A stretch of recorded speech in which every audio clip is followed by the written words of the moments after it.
for my stay in Coron. This morning I kind of just hung out and relaxed a little bit at the hostel after 3 days of 2 days of island hopping and 1 day doing the dive. I kind of just needed a little time to relax and, and chill out. But today I'm heading up to Mount Tapyas, which is the highest peak in Coron town proper. As you can kind of see, there's already a little bit of a view from where I am in the back. And I've actually just come from visiting a friend of my uncle at the dive shop.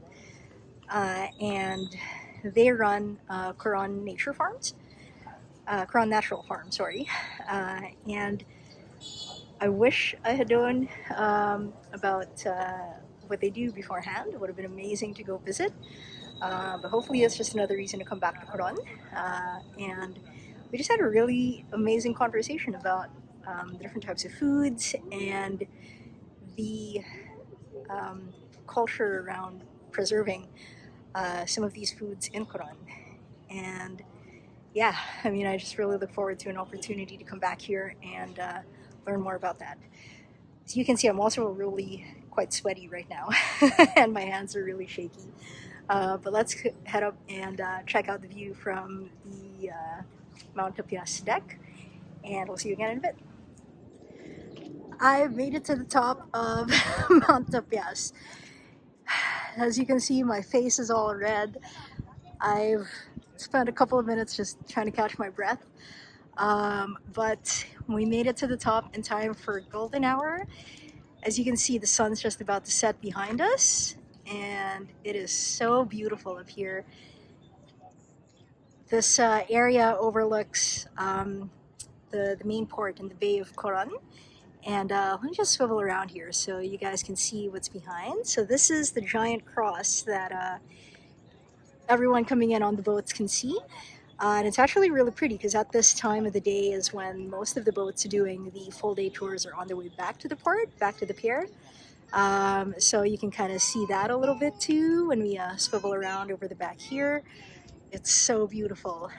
The sunset just kind of hovering over the island and the area where everyone comes from and everyone visits when they're in Coron. So happy to have made it all the way to the top. It's a bit of a trek to get up here, but I'm going to enjoy a little bit more of the sunset and catch you guys later. Hello again. Going to take a vlog now from one of the other, I guess the other side of the Mount Tapyas Viewdeck, just a little bit off to like the right side there. I will say that climbing those 750 plus steps is definitely an effort and reminded me of kind of how out of shape I've been over these last couple of months. But honestly, coming up here for a sunset is completely worth it. I mean, look at this view. It's amazing. And I think just after coming from the island hopping excursions and spending a couple of days out in the sea and being underwater and just being able to kind of see the seascape of Coron, coming up here to get this amazing view and to just kind of see things from a different perspective is so worth it. And honestly, like, nothing beats golden hour. Like, it just makes my heart, I don't know, sing feels like an overused word, but kind of even over to this side here, if we swing around this way, you can see a bit of the mountains up there.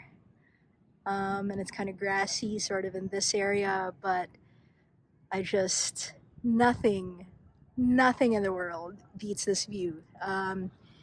So my recommendation for coming to Coron, for sure, is definitely to do the island hopping. Dive if you can, because honestly, it's such a once-in-a-lifetime experience for me that I wholeheartedly recommend to anyone. Anyone who's comfortable with swimming and possibly diving, that is. And then yeah, come up here to Mount Tapyas, come for the sunset, and just enjoy. Get to see the best of the islands and it's definitely a great reason to come to Palawan and to the Philippines. So, adios for now. Okay, so we are here at Melb's Cashew Products. That's the shop here in Coron. Melb's Cashew Factory pala ang pangalan. So we're gonna take a look at how they crack the cashews, like the raw ones. And then we are going to hopefully see them roast the actual cashews. So after you crack the nut, syempre kailangan linisin, they have to clean it out, and then process it a little bit further. So before we do that, let's take a look at the shop inside and see the different kinds of cashew products that they have for sale. And take our pick and pick something really nice to snack on for later on.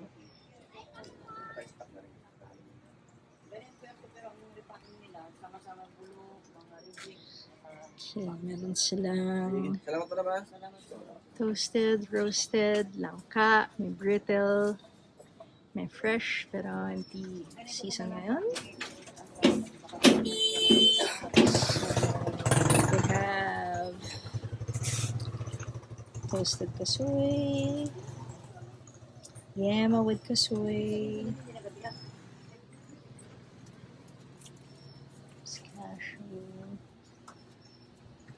So, pili tayo ngayon. Meron tayong toasted kasoy, pulveron with kasoy,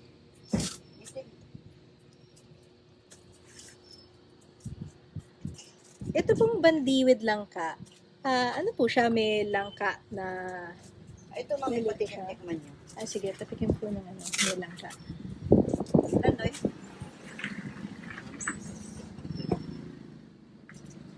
Marami. Cashew heaven. Ito mamo, yung may langka. Sige, patikim po ako. So this is the cashew with langka. I'm gonna try some of that. Discount yung maliit. Patikim tayo sa... Doon mo nilagay sa kalamitan. Sarap. Okay, so let's flip it around to me. Let's taste.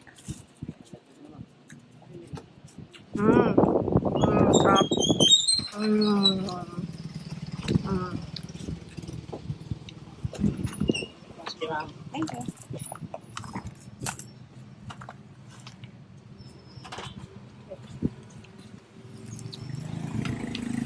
Cashew butter.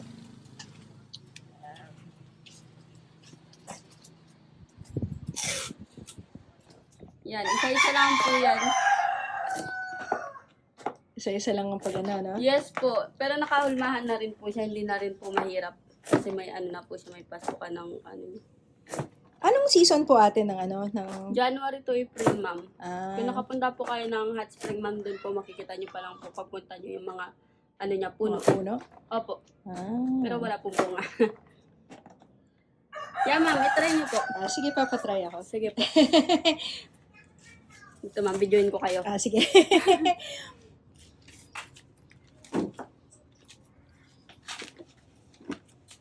So, ano, dito lang siya ate, itong Opo. Yan. Yan, pasok ma'am. mo siya dun sa gitna. Yes po.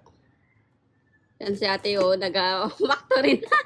First time ko makaano ng kasoy na ganito. Mahilig kasi ako sa kasoy Yun, ma'am. Madami po dun. May cashew butter po. Cashew with honey po. Ganun. Tapos yung ganito pong ano, pagkapitas nyo dun nung kasoy sa puno, kailangan nyo pang ipa-dry na ganito? Or, Ipa-init po sa init ng 3 days. sa ano lang, sa sun lang, Opo, initan lang po. Sa araw lang po. sa araw lang. Opo. Bago po natin siya mabibiap. So yung mga ganito, mga 3 araw siyang Bilad naka-sun-dry, po, opo. nakabilad sa araw. Yes po. Ah, Yung malalaglag lang po yun.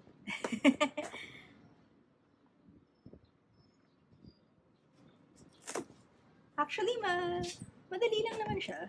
Opo. Salita lang ako sa camera. So, this is the cashew nut that grows at the bottom of the fruit. And, ano name niya ate? Po. Ano pangalan niyo pa? Angeline po. Angeline. Sabi ni Ate Angeline, you sun-dry the cashew nuts for about 3 days, no? Opo. Tapos pagkatapos ng 3 days, ito na yung itsura niya. Tapos pwede na siyang ganito. So, pakita lang natin sa camera kung ano yung itsura ng cashew nuts. So, ganito siya. Shape na naman siya ng cashew. Tapos, yan, what we're doing now is just cracking them. Madali lang naman siya. Hindi naman matigas yung shell. The shell is not very hard, but you can kind of see on the inside. Ito yung itsura ng broken na kasuy. Hugis puso po talaga. Ha? Hugis puso talaga ang kasi Hugis puso puso siya. talaga na. Heart-shaped talaga yung mga kasuy. Opo. Yung mga puno ate, gano'ng katagal bago mamunga ng ganito? Sabi po nila ate, mga 4 years. Mga 4 years Yes din? po. Bago po siya maglaki talaga ng todo. Ah, Ito po ma'am, yan malaglag lang po yan sa sa puno. lupa po. Lalamunin po ng lupa. Yan po sa po siya magatubo. Dito po marami po dito sa mountain. Yan marami po. Binibili po namin ng per kilo. Ganun po siya ma'am. Ito po oh. So yan yung itsura ng fruit pag nahulog lang siya tapos mamumunga siya. Yes ganyan. po. Kahit yan ma'am, mabasa lang po ng tubig. Kahit sa semento po. Nasa sako po yan. Dami po namin nabasa ng tubig na nasira po. Talaga. Opo, kaya yan po, inano po namin sa taas. Kahit sa taas. Pinapatubo na. Opo. Para mapakita po kami. So yung pagkatapos po siyang i-crack na ganito, ano usually ang susunod na process? Tatanggalin po natin siya ng isa-isa. Sige. Next process. Pakitayin ko. Pakita na natin. Ito po. Tatanggalin po yan natin siya ng isa-isa. Ito po. Yan. Isa niya i-try, ma'am. Sige. After po nito, babalatan pa po yan natin siya ng isa-isa. Para matanggal yung parang skin niya sa labas? Opo. Hanggang maging puti po yan siya. Mano-mano talaga lahat, ano? Yes po. Kailangan po talaga siya ng isa-isa. Yan, ganyan ma'am. Kailangan mo yung puti. Yan po. Yan, itry mo siya ma'am para may, may plastic yan ma'am. Sige. Videoin ko na naman kayo. Tayo lang dalawa ma'am. Lahat pang no? Pang Facebook tsaka pang Instagram talaga. Yes po. Dito po sir. So parang ganun mo lang talaga siya? Yes po, yan, ganyan po. Sir, pwede po kayo po yung magbiyak sir ng isa-isa. Wait lang. Masaya siya. Wala kayong ngayon, gawa? Meron po, kaya lang nagkakain pa po sa taas yung mga kasama ko. Ay, pwede mo na siyang tanggalin na ganun. Opo ma'am, matrabaho po yan ma'am. Oo nga. Parang mahilig pa naman ako sa kasoy. So Kuya, parang, pabidyo daw siya. Pakitaan ko sila sir ng biyak para matry nila. Kaya niya. sige kuya, pa-close up lang dito para makuha natin yung Ito sir, ito po yung first step. sure lang. Ay, so Biyak feeling ko muna po mabibiyak ko siya ng yung... isa-isa. After po nito ng second step, yun na po yung ginagawa ni ma'am. Ay, sorry. Tinatanggal po yan ng isa-isa. After po niyan, babalatan ko po siya. So ito yung cracked na Gusto cashew niyo ba try? nuts. Pabidyo po kayo sir, pa So, picture. parang Isa lang naman. tignan natin siya na ganyan. Kasi yung itsura niya medyo yung shell. Si sir po, baka gusto niya. Okay lang. Madali lang naman siyang yan. Magkakain pa kasi si ate. Magaling. Doon po may nakatimpla na po. Ayun po Ay, yung nakaplana sorry. na po na yun. Iluluto na lang po siya mamaya. Nagkakain lang po kasi nagaluto. Ay, ito pa sabi mo ate, pagkatapos mo tanggalin dito, tatanggalin mo pa yung parang Balat niya Balat po niya? as in. Opo, yun na po yung last. Tapos sugasan po siya ng isang drum o higit. sa tubig lang siya Ngayon po, hinugasan. timplado na po yan. May salt na po. May garlic So, na.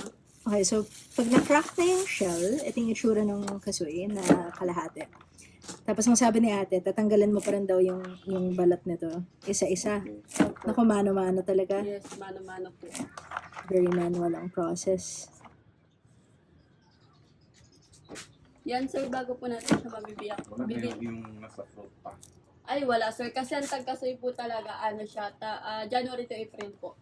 Yun, makakatikim na po talaga kayo ng fruit na nagpatikim na po talaga kami sa guest. Pagka in season na Opo. gano'n yung Kasi fresh marami na po naririnig. kasuy. Kain din yung fruit? Yes po, vitamins yun sir. Ganyan po ang mukha niya. Yan. Ganyan. So, sir. pag natanggal mo na yung balat ng Yan. kasoy, ito na yung itsura niya. Yung buto po nasa ulo.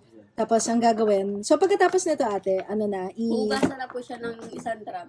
na tubig lang. Yes po, tubig lang po. So, after daw nito, sabi ni ate, Okay. you wash the kasoy in 1 drum of water. Sir. Tapos pagkatapos na natin, pagkatapos siya hugasan, doon na After po i-roast. niyan, pwede na po siyang iluto. Yun po. Paano niyo po niluluto? Sa kawali lang? Iba-iba po kasi yan, ma'am. May toasted na garlic with oil. Tapos Opo, may na split flavor. lang po siya na walang garlic. Iano lang po sa mainit na nag-aapoy po.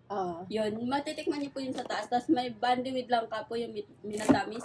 Tapos may brittle po, tsaka cashew butter. Yung cashew butter. Yes po. Yung cashew butter, paano po yun ginagawa?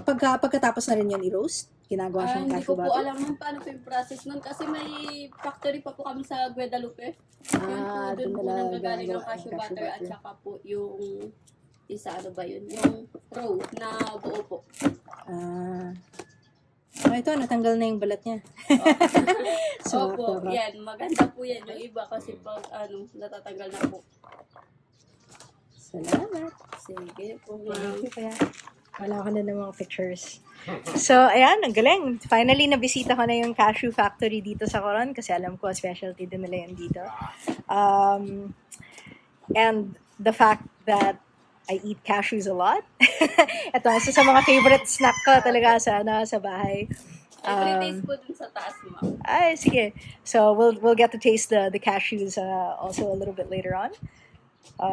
Yeah, this is a nice kind of experience to try cracking the cashews manually. Mga taga saan kayo, ma'am? Manila po. Manila. Pero una ko pong bisita sa Palawan. Kaya, sabi naman ng mga kaibigan ko, kailangan ko raw matikman yung paggawa ng kasoy. O pumunta sa paggawa ng kasoy. So, ano pong pangalan niya, ate? Ano po ako? Ate Liklik. Ate Liklik. Thank you. Ito si Ate Liklik. Naglilinis na ako ng kalanggo, kaya ako magluluto na ng toasted, kasoy.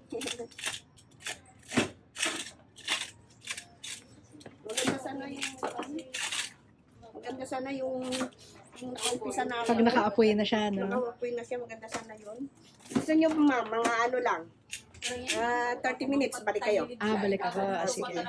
Balik kayo, ma'am. Saligit-ligit na kayo dyan. Sige.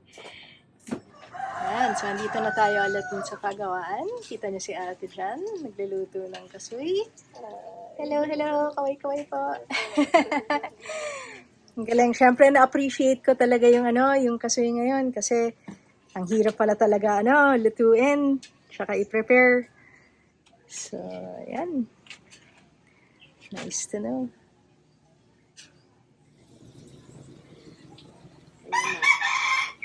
Pinapalutong na lang yan, ma'am, hanggang sa pula na siya, pwede na siyang ahuhin.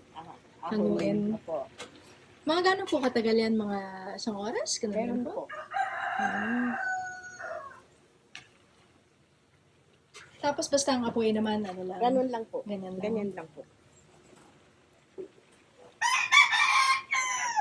Kapag matapos na po siyang i-fry na ganyan, Anuhin po sa yung mantika na dito sa sa may butas-butas na ganito. i-drain po. Tapos tulo-tuluan bago ilalagay po sa bilaon na may dyaryo.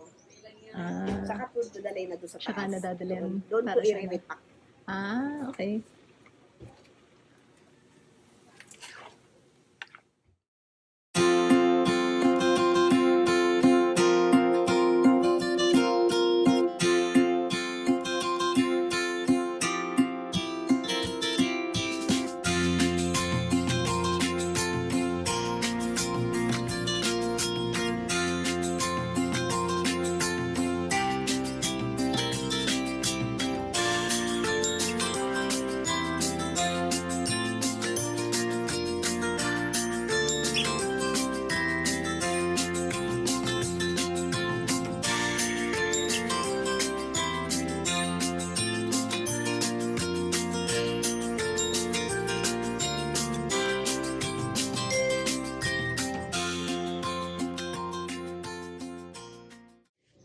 we've arrived at Maquinit Hot Springs, and we're just about to head inside.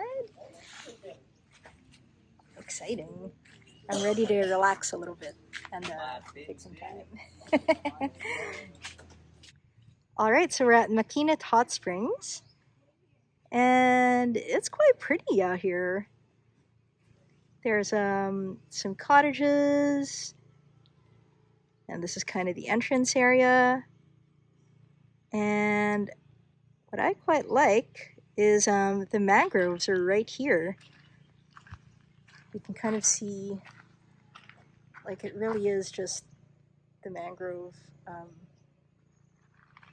forest in the Bahawan. So this is pretty neat. We're gonna go have a quick look inside and see what things are about.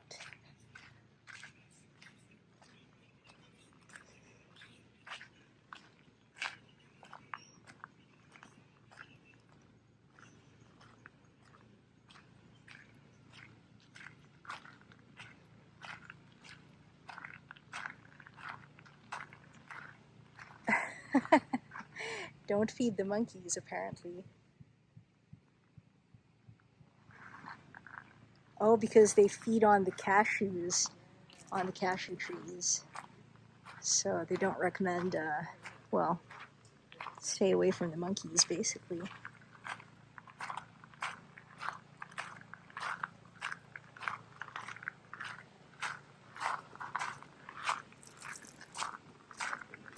Good afternoon. Oh, this is nice. So we got some nice pools around here. We got kind of the mangrove areas right beside.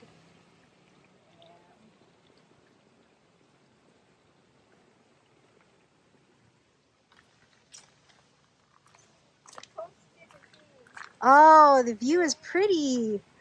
Oh, it allows you to look out onto the water too, eh? Yeah. Nice.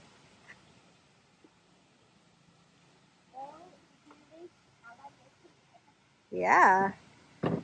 Let's get into the water.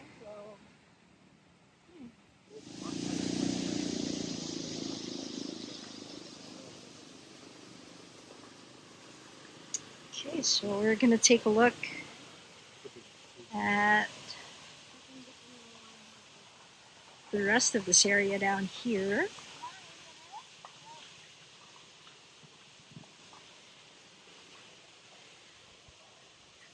There's like a little bamboo walkway. That's really cute. Let's do it. Sure, yeah. Yeah. You can take the video there. Yeah. Let's go.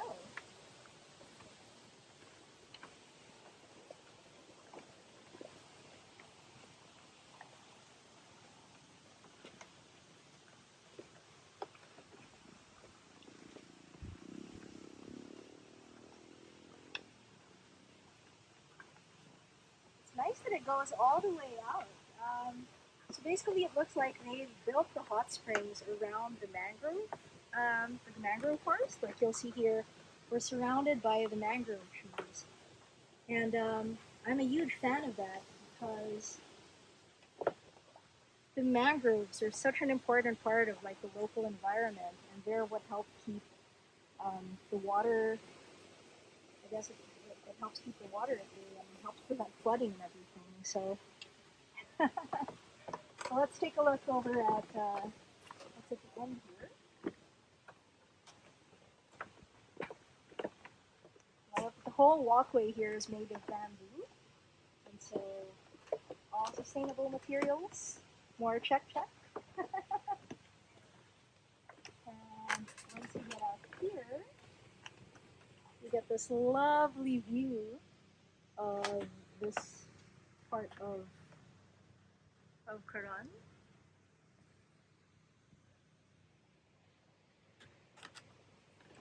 I think overall a great reason to come here. I honestly wasn't sure whether it would be what was going to be here at the hot springs. I was kind of just thinking it was just going to be, you know, some pools to relax in, but I think this view is completely worth it, I think. Right? Right. Amazing. Thank you. Okay. I All think right. it's a nice video. Yeah, I think it's a nice video too. We'll as we can kind of see that way over here. Branches. Yeah, really Very strong. I know. I watched this documentary about mangrove forests before, and it's just like, it's crazy. They do so much for the environment. Yeah, look at that. They make a very like a strong wall. Yeah.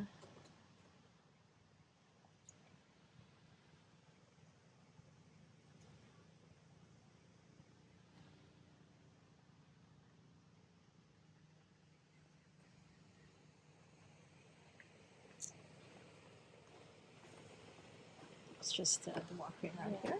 Okay. It's-